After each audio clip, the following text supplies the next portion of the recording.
Well, hello everyone. It is Dave, my trusty feline Bo there, or as Lizzie calls her, Bo the Beautiful. And I agree, she is absolutely just a beautiful cat. And she's also the guardian of the garden. So let's go take a look and see what's going on. First of all, let's take a look at the vegetables. Now we are definitely into the summer. Today, July 28th. 2025, so it's going to be July just in a couple more days. Temperatures have been up in the upper 80s, and today we're going to be in the low 90s, and it's hot, and the plants are definitely beginning to show that. This is also the first time I threw some vegetables in the lawn area, so I'm sure the nutrients are not there compared to other parts of the yard if I had throwing them in the flower beds and things like that. Not only the nutrients, but the lawn is, the soil area is pretty tough too. Take a look at all the beautiful Roma tomatoes that are finally turning color, and they're going to be harvested and eaten, and they're really one of my favorite tomato plants just because they're kind of pocket-sized, if you will. They're not like gigantic, so you can use like one tomato per sandwich or cut up in tuna or whatever, and then you don't have to worry about the waste. The other tomato plants, like the beefsteak and varieties like that, you're always having to wrap them up and reuse them and stuff like that. Romas also don't really have any of the extra juiciness of the tomato. It's more of a paste tomato, so there's more meat to it, and so I think you get a better flavor. The eggplants looking pretty good.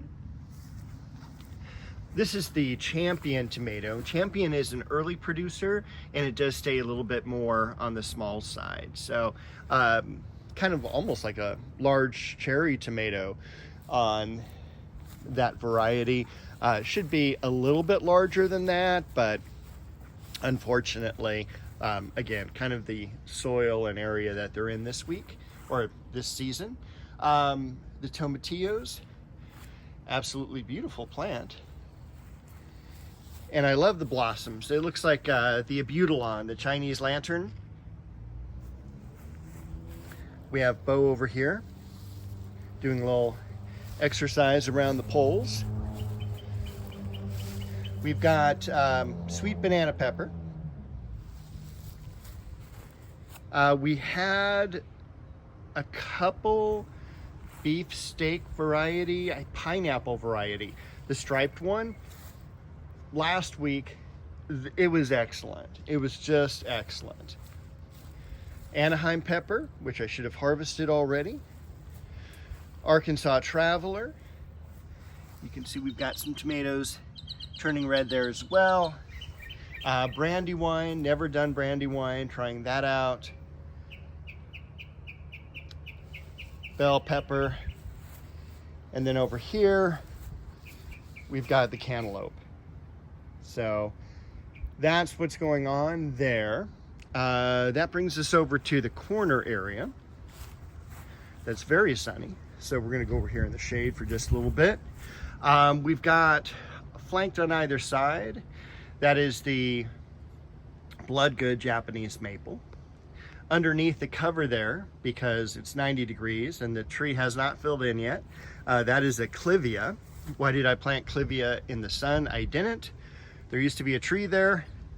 The tree's no longer there, and that clivia is really just an outstanding plant, and I didn't want to lose it or move it because it's been there since probably the late 80s, at the earliest the early 90s. So over here we have some Pittosporum tenuifolium underneath the tree. That's the variegated. We've got some gardenias, and we've got, if you look at my earlier videos in March and April, the Chiananthus tree is absolutely stunning when it comes into bloom. I can't wait for that to continue blooming on. And that pine there That is a penguin pine that I got from Mr. Maple. Bo has her gigantic watering dish there.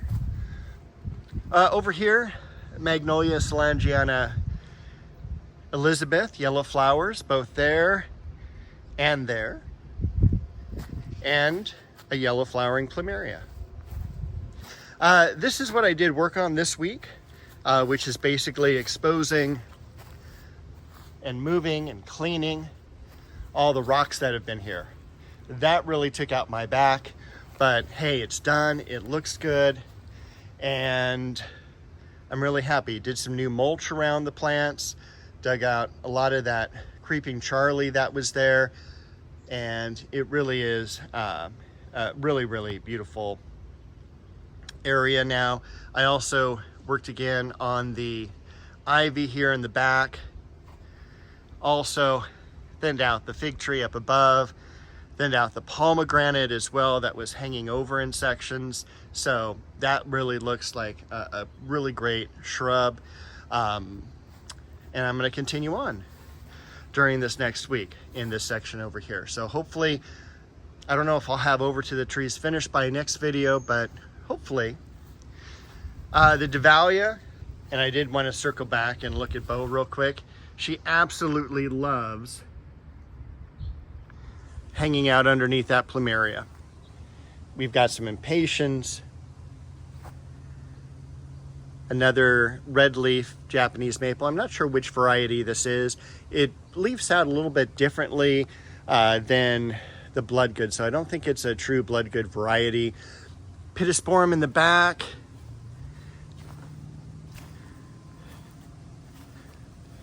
Usual stuff that's going on here. Let's not go back there today. Well, let's head out to the rose garden, because in the rose garden, we've got lilies blooming. And this is such an amazing time for the lilies. I mean, you can even see them from here.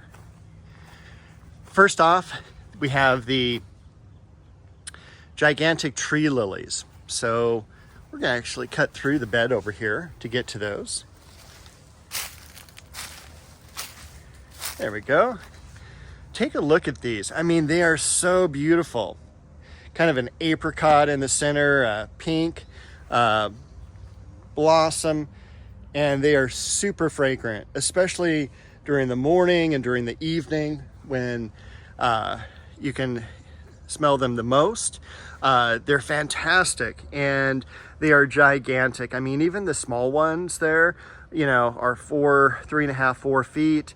The larger ones, 5, and then the top one is 6 foot tall, just to give you an idea of height wise. I mean, it's amazing how big these have grown. This is the 3rd year they've been in the ground. Now you'll notice these ones don't have any stamens. So what you want to do when you have one of the blossoms like these that just opens, and I think we've got one on the other side. We're going to zip over there. We've got a flower that's just opened. We can see the stamens here. We're going to take those, do it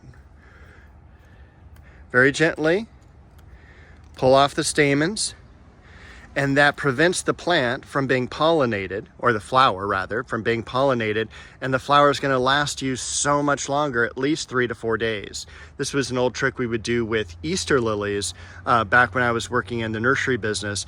We'd go to the flower mart first thing in the morning, we'd grab some lilies to bring back to the nursery, and then we would take out the stamens just so that they would last longer. And also figure this, when the stamens start to get pollen ripening on them, it's going to not only be messy, but it's going to mess up your flower petal color as well. So that is another reason to remove them. Look at the beautiful Leonotis. Stunning orange flower there. I should be cutting this back because it gets gigantic, as you saw last year. And this year is no different. This is already reaching 5 to 6 foot height and also about 5 to 6 foot width. So I need to cut that back just a little bit to keep it in control. We've got Bo down below us, following us around. 49er, we saw that last week in the video. The multi-grafted plum tree. Over here we've got another set of double lily, which has a very peppery scent. The oriental lilies, those had much more of a perfume type scent to them. Over here, these are the large Casablanca lilies, barely beginning to set any buds. Those are a much later bloomer. We see those generally in August. One other blossom that has opened up, or one other lily type, is this one here. Again, a really nice trumpet lily, stamens right there. Just take them off. We missed one. There we go. And so that's going to be a beautiful, long-lasting, and clean lily flower. We've also got the dogwood in the back, holding up its own right now.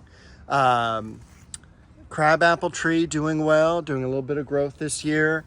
And the apple tree has been decimated by those parrots that you'll hear sometimes during the late horror show that I do on Sunday nights. And they come in and perch up here. They break all the branches, and they have just been destroying the apple crop this year. We've got a couple underneath that are unharmed, but boy, I'll tell you, anything that they can see, man, they devour. They are very, very, very hungry parrots. Got those beautiful flowers there. The Tabernet Montana, that came into bloom. Let's zip around there real quick, as Bo is eating the catmint over on the other side. On our way, we'll stop and see a few of the daylilies still blooming here from this batch. And don't forget, because I did, all the chocolate cosmos that's in bloom. That's pretty wild. Beautiful wildflower look, so easy to grow.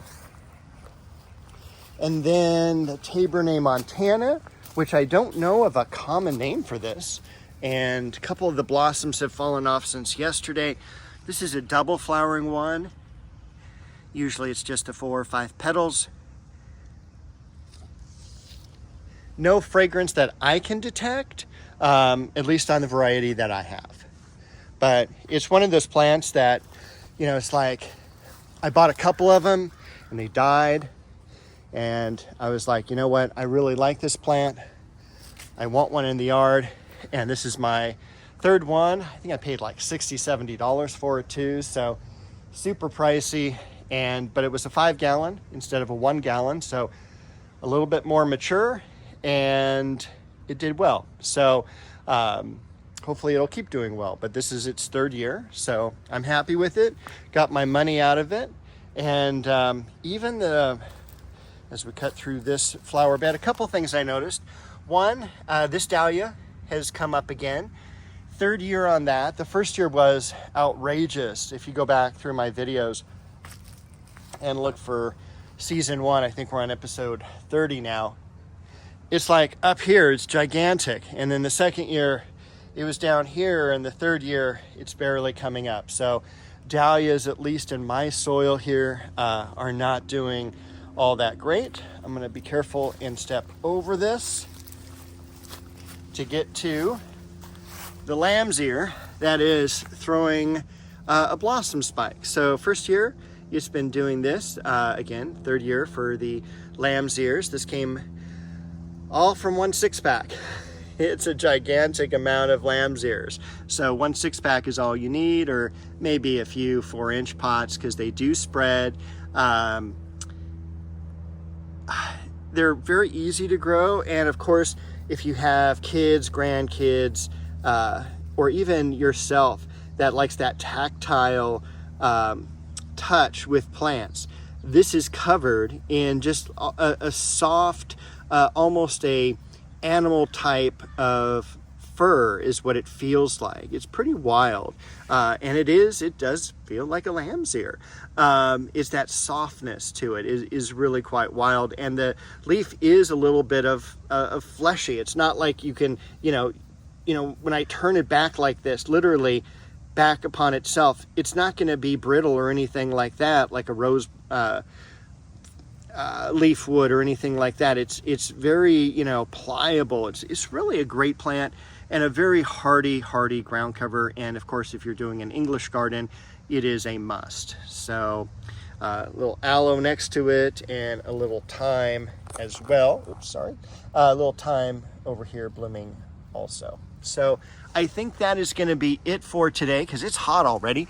I need to get the sprinkler going. I need to grab some breakfast, and I need to get Bo inside. Well, actually, she's in the shade because she's right over here ready for her outtake. And Bo says, thank you for watching. We'll be back next week.